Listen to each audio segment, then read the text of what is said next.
Taloja phase 2 ते खारघर जो पेंदर फाट्यावरती bridge बनत आहे, फ्लावर बनत आहे, त्याची माहिती आपण आज बघणार आहोत। व्हिडिओ सुरू करण्याअगोदर व्हिडिओला एक लाईक करा, चॅनलला सबस्क्राईब करा, म्हणजे नवनवीन व्हिडिओ तुमच्यापर्यंत पोहोचत जातील।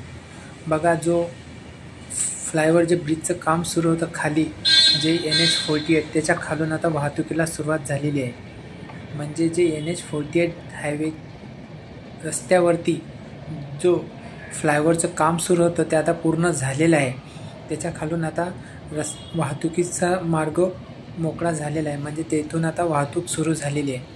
आणि जे पेंदर फाट्यावरती जो ब्रिज बनत आहे त्याचे पण आता लवकरात लवकर काम पूर्ण होईल। आणि खारघरचा जो ब्रिज आहे, खारघरच्या दिशेने सुद्धा या पेंदर फाट्याच्या ब्रिजच्या कामाला सुरुवात झालेली आहे। आपल्याला हे आता समोर दिसत आहे। बघा, हे खारघरच्या दिशेने हा रस्ता खोदण्यात आलेला आहे।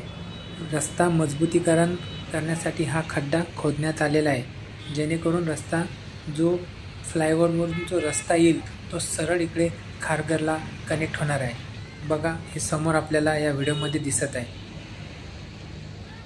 सरळ फ्लायओव्हर हा पेंदर फाट्यापासून इथपर्यंत येणार आहे। या खारघरच्या दिशेने कामाला सुरुवात झालेली आहे। व्हिडिओला लाईक करा, चॅनलला सबस्क्राईब करा। धन्यवाद।